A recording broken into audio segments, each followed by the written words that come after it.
नमस्कार, आप देख रहे हैं नया बिहार न्यूज़। 29 अप्रैल 2023 को लोक जनशक्ति पार्टी रामविलास के राष्ट्रीय अध्यक्ष चिराग पासवान जी मुजफ्फरपुर के साइंस कॉलेज में आ रहे हैं। बड़ी जनसभा है, पूरे उत्तर बिहार के लोग इसमें शामिल होंगे। बड़ा राजनीतिक संदेश देने का प्रयास किया जा रहा है क्योंकि लोकसभा चुनाव की तैयारी शुरू हो गई है। ज़्यादा से ज़्यादा सीटों पर चुनाव लड़ा जाए, इसको लेकर तैयारी चल रही है। एनडीए और महागठबंधन दोनों दलों में राजनीतिक रसाकसी चल रही है। छोटे दल जिनके पास विधायकों की संख्या कम है, जिनके पास सांसदों की संख्या कम है, वो ज़्यादा से ज़्यादा अपनी ताकत दिखाकर ज़्यादा से ज़्यादा अपने गठबंधन में सीट लेने का प्रयास कर रहे हैं। लोक जनशक्ति पार्टी पिछले लोकसभा चुनाव में वैशाली से चुनाव लड़ी थी, लेकिन बाद में विधानसभा चुनाव के समय में पार्टी दो हिस्सों में बंट गई। एक चिराग पासवान के पास चली गई और एक उनके चाचा पशुपति पारस, जो अभी केंद्रीय मंत्री भी हैं, उनके हाथ में चली गई। बीना देवी जो लोक जनशक्ति पार्टी से वैशाली लोकसभा से चुनाव लड़ी और जीती, वो अभी पशुपति पारस जी की पार्टी में है।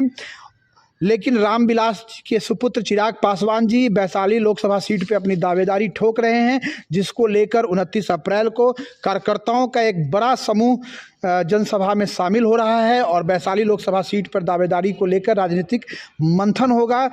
सभी दलों को संदेश देने का प्रयास किया जा रहा है इस रैली के माध्यम से लोक जनशक्ति पार्टी के कार्यकर्ताओं के द्वारा कि हमारी पार्टी मजबूत है, हमारा बड़ा जनाधार है। खासकर पासवान जाति में चिराग पासवान की पैठ पशुपति पारस से ज़्यादा है, इसका भी संदेश देने का काम किया जाएगा। इस जनसभा के माध्यम से चिराग पासवान जी का संदेश साफ है कि पासवान जाति का मैं सबसे बड़ा नेता हूँ, मेरा जनाधार सबसे ज़्यादा है।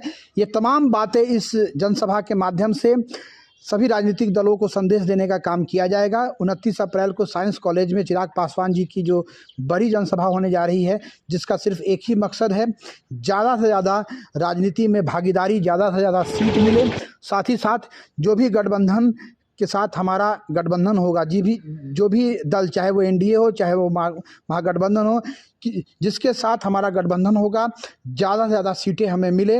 वैशाली लोकसभा की दावेदारी है, सीतामढ़ी की दावेदारी है, शिवहर की दावेदारी है, क्योंकि रामविलास पासवान जी जब केंद्रीय मंत्री थे और एनडीए में गए थे तो वैशाली लोकसभा लड़े थे, खगड़िया लड़े थे, नवादा लड़े थे। इसके अलावा आपको समस्तीपुर लड़े थे, हाजीपुर लड़े थे। हाजीपुर से वो स्वयं सांसद बने। फिर बाद में पशुपति पारस जी, जब उनकी मृत्यु हो गई तो पशुपति पारस जी वहाँ से चुनाव लड़े और केंद्रीय मंत्री बने। और इसी दौरान चाचा और भतीजा में एक राजनीतिक दुराव हो गया, राजनीतिक बिखराव हो गया और दो अलग अलग पार्टियां बन गई।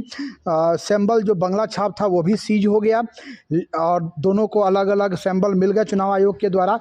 अब तमाम इस जनसभा के माध्यम से राजनीतिक तैयारी चल रही है, एक बड़ी दावेदारी चल रही है और ख़ासकर ये भी कयास लगाए जा रहे हैं कि भविष्य में चाचा भतीजा रामविलास के सुपुत्र चिराग पासवान और भाई पशुपति पारस दोनों एक ही प्लेटफॉर्म पे आ सके।